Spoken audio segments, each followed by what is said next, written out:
Welcome to ஆத்மா. ஆனந்தி தன் மரணத்தையும் ஆனந்தியின் ஆத்மா அந்த மரணத்தின் ரகசியத்தையும் தாய்மாமன் காமேஷிடம் சொன்னதை காமேஷ் ஆனந்தியின் குடும்பத்திடம் சூட்சுமமாக தெரிவித்து விடுகிறான்.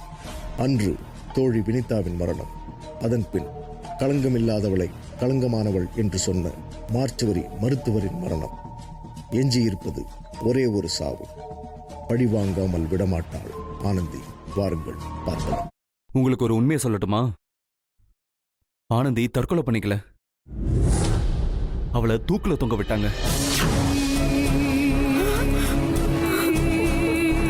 ஆனந்திய தப்பான வழிக்கு கூட்டிட்டு போக பார்த்தவ வினிதா.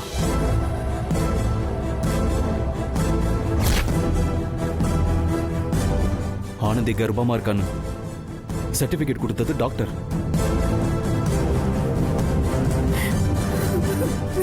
இவங்க ரெண்டு பெரிய பழி வாங்கினது வேற யாரும் இல்ல, நம்ம ஆனந்தியோட ஆவேதான். என்ன பாக்குறீங்க? உங்களால நம்ப முடியல? இதை எனக்கு சொன்னதே ஆனந்தி தான்.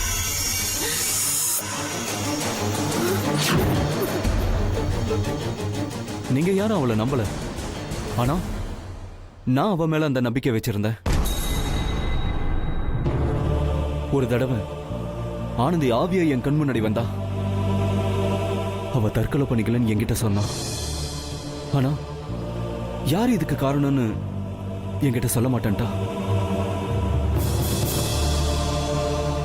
அப்பல இருந்தே நான் வாட்ச் பண்ணிட்டு தான் இருக்கேன். என்னோட கணக்கு சரியா இருந்தா அடுத்து ஒரு பெரிய தலைய ஆனந்தி போட்டு தள்ள போறா.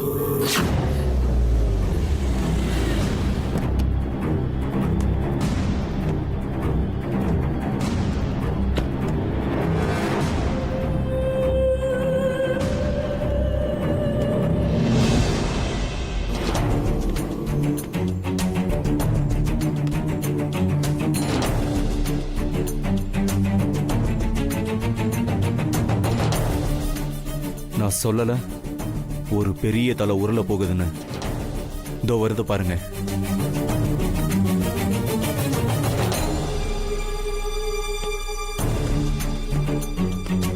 கண்டிப்பா அவன் ஏதோ பயத்துல தான் வரான். அது என்னன்னு அவனே சொல்றான்னு பார்ப்போம்.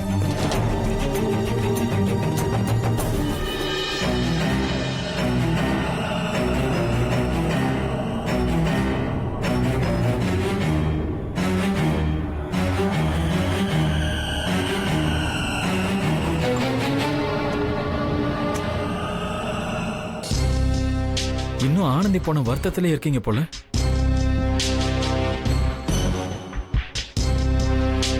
முடிஞ்சு போச்சு, இதை விட்டுட்டு அடுத்தது என்னன்னு பாருங்க. என்ன விஷயம் போன்ல சொல்லியிருந்தா நாங்களே வந்திருப்போமே. நீங்க இவ்வளவு தூரம் வந்திருக்கீங்க? அது பக்கத்துல ஒரு வேலையா வந்தேன். அதை முடிச்சுட்டு போகும்போது ஞாபகம் வந்துச்சு, அதான் அப்படியே வந்தேன். உடம்பு எப்படிமா இருக்கு? பரவாயில்ல சார். உங்களுக்கு நம்ம ஹாஸ்பிட்டல் வேலை ரெடியா இருக்கு, நீங்க எப்ப வேணாலும் வரலாம். மேகலா, காலேஜ் போறீங்கல்ல, எந்த உதவியா இருந்தாலும் தயங்காம என்கிட்ட கேளுங்க. நம்ம இருக்கும்போது நம்மளை பத்தி நல்ல விதமா பேசுறவங்க தான் நம்ம இல்லாத போது நம்மளை பத்தி தப்பா பேசுறாங்க. புரியலையே. இல்ல, ஆனந்தி இருக்கும்போது அவளை பத்தி நல்ல விதமா பேசினவங்க இப்ப வேற மாதிரி பேசுறாங்க. என்ன மாதிரி? ஆனந்தி ஆவியா வந்து பழி வாங்குறான்னு. என்ன பொறுத்த வரைக்கும் அவ எப்பவுமே பொறுமையானவ. அவ கோவப்பட்டு ஆவியா வந்து பழி வாங்குறானா நம்புற மாதிரியா இருக்கு.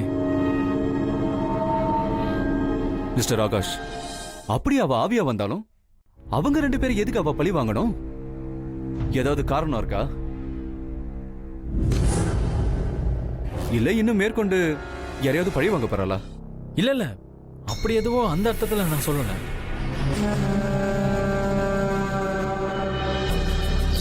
ஆனந்தி ரொம்ப நல்லவன். யார் என்ன சொன்னாலும் நீங்க அதை நம்பாதீங்க.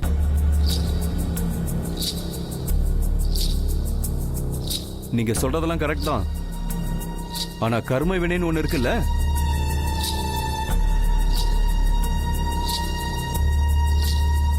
நீங்க விஞ்ஞானத்தை மட்டும் படிச்சிருக்கீங்கன்னு நினைக்கிறேன். ஆன்மீகத்தை பத்தியும் கொஞ்சம் படிங்க.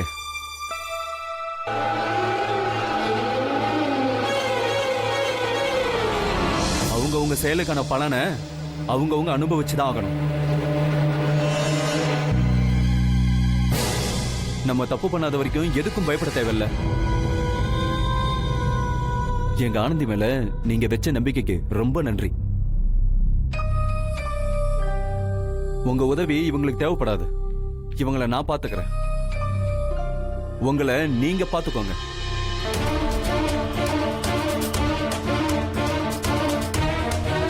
நான் வரேன்.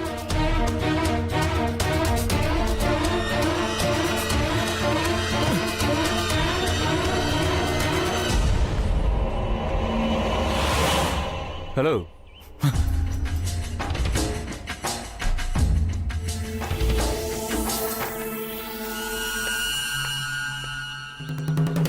நான் ஆகாஷ். எதுக்கோ மன்னிப்பு கேட்க வந்த மாதிரி தெரியுது. இல்ல இல்ல, நான் அதுக்கு மன்னிப்பு கேட்கணும்? கரெக்ட் தான். நீ கேட்டாலும் உனக்கு மன்னிப்பு கிடைக்காது. தப்பு பண்ணிட்டேன், என்ன மன்னிச்சிருன்னு சாமி கிட்ட கேட்டா ஒருவேளை உனக்கு மன்னிப்பு கிடைக்கும். ஆனா கோர்ட்ல ஜட்ஜ் மன்னிக்க மாட்டாரு. நான் பாக்குறேன், உன் ஃப்ராடு வேலை அத்தனை எனக்கு தெரியும்.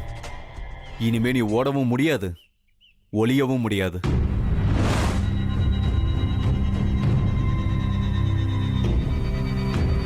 ஆனந்தி ஆவியா வந்திருக்கான்னு உனக்கும் தெரியும், எனக்கும் தெரியும்.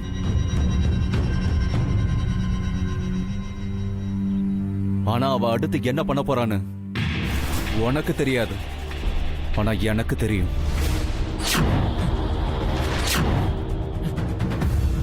பார்க்கலாம். மறுபடியும் நம்ம சந்திக்க வாய்ப்பு இருந்தா அப்ப இன்னும் நிறைய கதை இருக்கு, சொல்றேன்.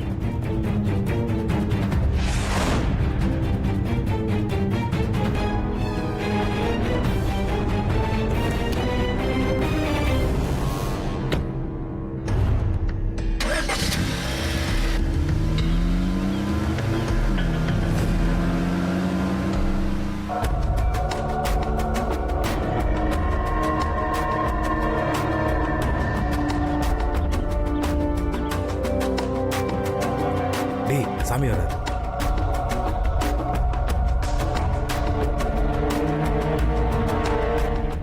வணக்கம் சாமி. என்னாச்சு? ஒரு வாரம் கழிச்சு தானே உங்களை வர சொன்னேன். இல்ல, அவங்க என்கிட்ட இருந்து எந்த உதவியும் வேணான்னு சொல்லிட்டாங்க. ஏன்? அவங்க பொண்ணு சாவுக்கு காரணம் நான் தானே அவங்களும் நினைக்கிறாங்க. அவ என்ன பழி வாங்கறது உறுதின்னு அந்த வீட்டில் இருக்க ஒருத்தன் சொல்றான். என்னால பொறுமையா இருக்க முடியல சாமி. ஏதாவது செஞ்சு அந்த ஆவியை அடக்குங்க சாமி. சரி, நீங்க பயப்படாதீங்க, நான் பார்த்துக்கிறேன்.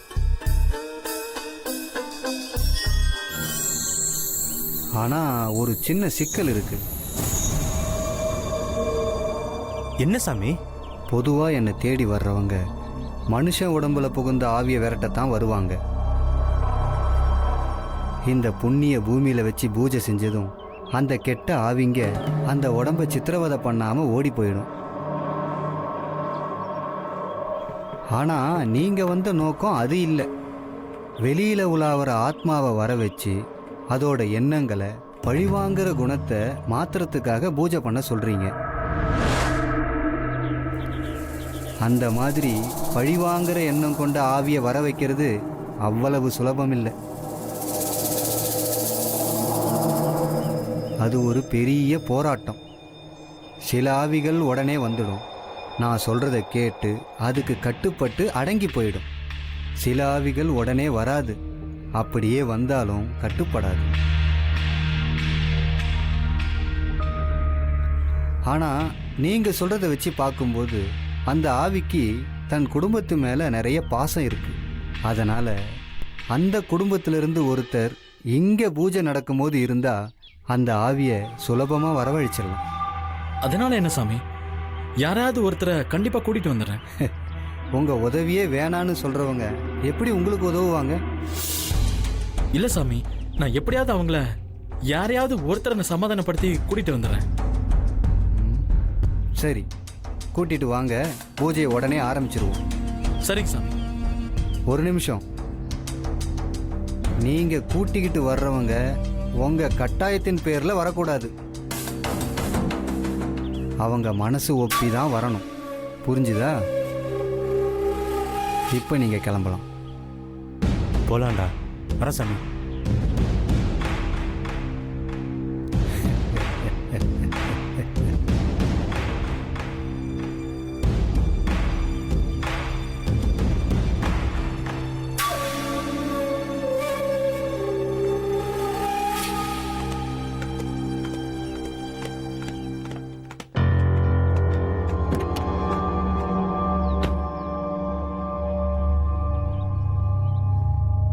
என்னடா யோசிக்கிற? யாரை சமாதானப்படுத்தி கூட்டிட்டு வரலான்னு யோசிக்கிறியா? சொல்றா, யாரை சமாதானப்படுத்த போற? அவங்க யாரும் சமாதானமாக மாட்டாங்க, சமாதானப்படுத்தவும் முடியாது. வேற என்ன பண்றது? மேகலாவை தூக்கி இங்க கொண்டு வந்து, வேற வழி இல்ல, இதை நம்ம செஞ்சுதான் ஆகணும். சாமியார் சொன்னதை கேட்டேல்ல, யாரையும் கட்டாயப்படுத்தி கூட்டிட்டு வரக்கூடாதுன்னு. முதல்ல அவளை தூக்குவோம், அப்புறம் சமாதானப்படுத்துவோம். டேய், ஏதாவது பிரச்சனை ஆயிட போகுதுடா. அதெல்லாம் ஒண்ணும் வராது, நான் பாத்துக்கிறேன். அவ காலேஜ்ல இருந்து வீட்டுக்கு போறதுக்குள்ள அவளை தூக்குறோம். வா, வந்து சீக்கிரம் வண்டி எடு.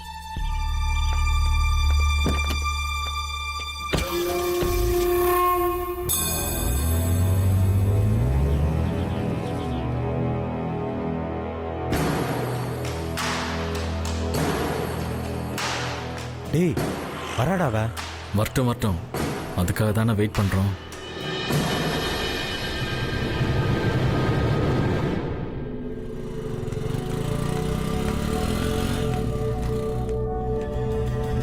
டேய், நீ வண்டியை ஸ்டார்ட் பண்ணி ரெடியா வை. ஓகே.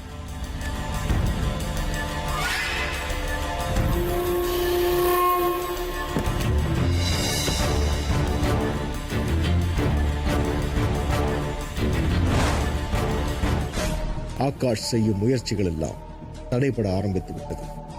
காமேஷ் ஆனந்தியின் குடும்பத்தில் ஒருவனாக ஆன பின் ஆகாஷின் நரித்தனம் எல்லாம் ஈடுபடாமல் போய்விட்டது.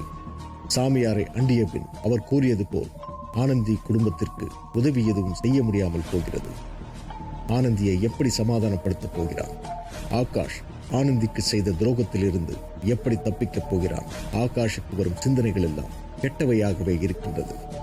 சாமியாரின் சொல்படி ஆனந்தியின் குடும்பத்தை அவனால் சமாதானம் செய்ய முடியவில்லை. அதனால் மேகலாவை கடத்த முடிவு செய்கிறான். இது அவன் அறியாமையில் செய்யும் செயல்தானே. ஒவ்வொரு கணமும் ஆகாஷை பழிவாங்க துடிக்கும் ஆனந்தியின் ஆத்மா மேகலாவை கடத்த முடிவு செய்யும் பொழுது சும்மாவா இருக்கும்?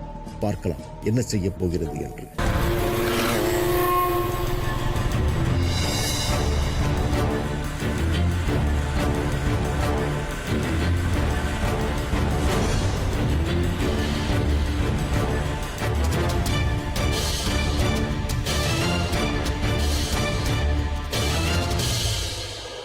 உன்னால எனக்கு ஒரு உதவி ஆகணும். நான் எதுக்கு உனக்கு உதவி பண்ணணும்? போதும், நீ எங்க குடும்பத்துக்கு செஞ்ச உதவி போதும். எங்க உதவியை தேடாத. இங்க பார், உன்னை நான் எதுவும் செய்ய மாட்டேன். அமைதியா நான் சொல்றபடி கேட்டேன்னா உன்னை முழுசா இதே இடத்துல கொண்டு வந்து விட்டுருவேன். நான் எனக்காக மட்டும் இந்த உதவியை கேட்கல, உங்க அக்கா ஆனந்திக்காகவும் தான். அவ ஆத்மா சாந்தி அடையாம இன்னும் இருக்கு. அதுக்கு பரிகார பூஜை செஞ்சா அவ ஆத்மா சாந்தி அடைஞ்சிடும்.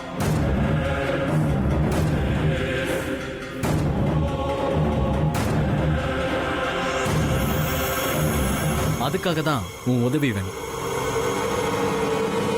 ஒரு அரை மணி நேரம் தான் ஆகும். பூஜையை முடிச்சிட்டு உன்னை பாதுகாப்பா வீட்டிலே கொண்டு வந்து விட்டுறேன்.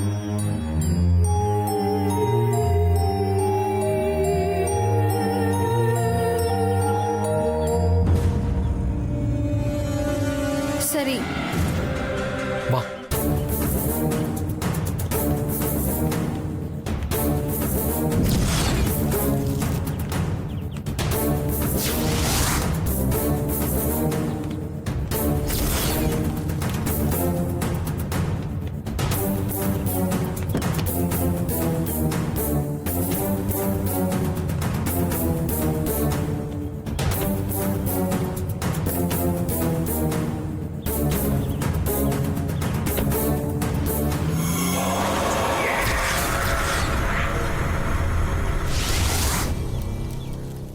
நான் சொன்னது ஞாபகம் இருக்குல்ல?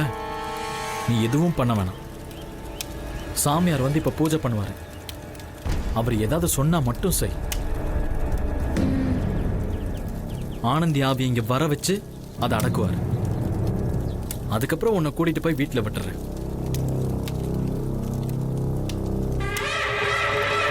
பூஜைக்கு தேவையானதெல்லாம் தயாரா இருக்கா? தயாரா இருக்கு சாமி. அந்த குடும்பத்தை சேர்ந்த பொண்ணா இவங்க? ஆமா சாமி, இவங்க தான். மா, நீ வந்து இப்படி உட்காருமா.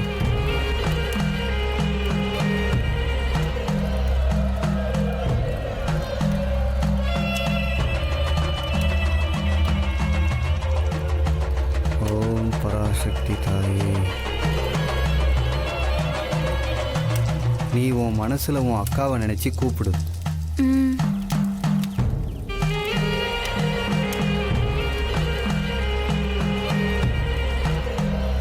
ஆத்மாவே வா. அக்கா வாக்கா. எங்கக்கா இருக்க? வாக்கா.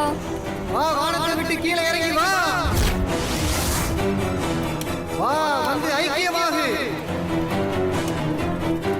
வா, வானத்தை விட்டு கீழே இறங்கி வா. வாக்கா வா. வா, வந்து இங்க ஐக்கியமாகு.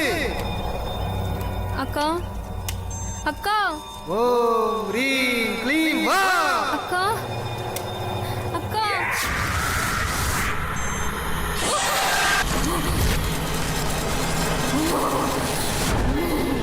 ஆத்மாவே வெளியே வா.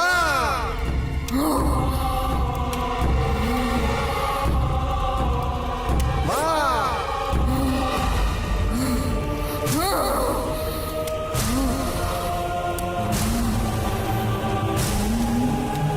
வா, ஆத்மாவே கீழே இறங்கி வா.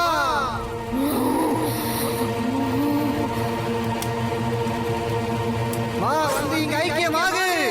வந்து 1 மணி நேரம் ஆச்சுடா. மனிதர்களில் பல பேர் சூழ்ச்சியினால் பின்னப்பட்டு முன்னேறாமல் போகிறார்கள். அதுபோல்தான் ஆசை வார்த்தைகளை தேனாக பாய்ச்சி சாதித்துக் கொள்ளும் சாகசக்காரர்களைப் போல் ஆகாஷின் சமாதான பேச்சுக்கு செவிசாய்த்து விட்டாள் மேகலா.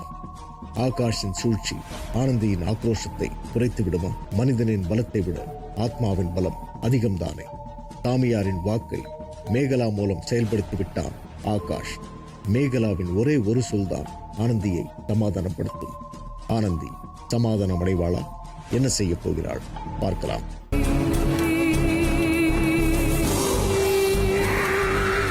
உன்னை யார் இந்த பொண்ணு உடம்புக்குள்ள வந்து இறங்க சொன்னது? வா, வெளியே வந்து உட்காரு. முடியாது. வரப்போறியா இல்லையா? உனக்கும் உன் தெய்வ சக்திக்கும் நான் கட்டுப்படுறேன். நான் உன் வார்த்தைப்படி இவங்க நடந்தாங்களா கேளு.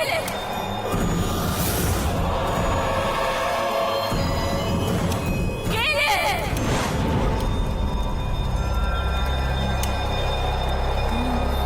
நீங்க ஒரு தப்பான ஆளுக்கு உதவி பண்றீங்க.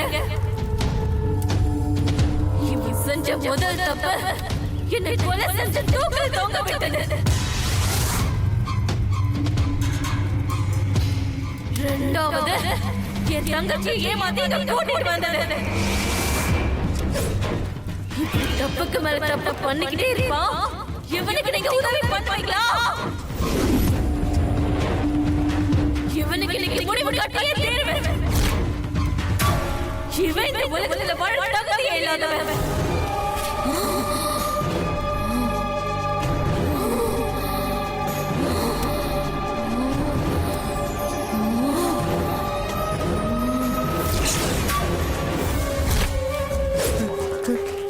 என்ன ஒன்றும் பண்ணிடாத. நான் பண்ணது தப்பு தான். என்ன மன்னிச்சிடு, என்ன மன்னிச்சிடு.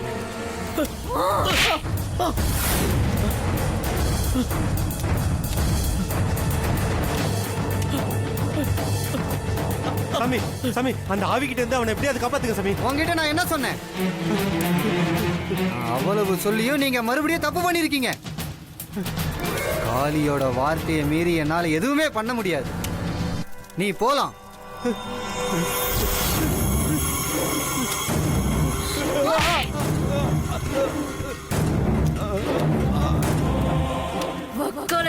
வக்காலத்து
ஆனந்தியைப் போன்று பல அபலைகள் நமது நாட்டிலும் நமது ஊரிலும் இருந்து கொண்டுதான் இருக்கிறார்கள். ஒரு குடும்பம் என்பது கப்பலுக்கு சமம். அந்த கப்பலின் மாலுமி தகப்பன், வழிகாட்டி தாய், பயணிகள் பிள்ளைகள். ஒரு குடும்பத் தலைவன் கையால் ஆகாதவனாக இருந்தாலோ, மூத்தவளாக பெண் பிறந்தாலோ, அந்த மொத்தச் சுமையும் அவள் தலையிலேயே வந்து விடியும். தன் குடும்பத்தை காக்க வேண்டும், உடன் பிறந்தவர்களின் படிப்புக்கு உதவ வேண்டும், தனது எதிர்காலத்தையும் பார்த்து கொள்ள வேண்டும். இப்படி காலத்தை தீர்மானிக்காமல் ஓடிக்கொண்டே இருக்கிறாள். அப்படி ஓடும்பொழுது பல ஆகாஷ்கள் இடர்படுவார்கள். அனைத்தையும் தாண்டி தனக்கான வாழ்க்கையை தேடிக்கொள்ளும் ஆனந்திகளை எச்சரிப்பதற்காகவே இந்த ஆனந்தியின் கதை. ஆத்மாக்களும் நின்று கொள்ளும். மீண்டும் அடுத்த ஆத்மாவில் சந்திப்போம்.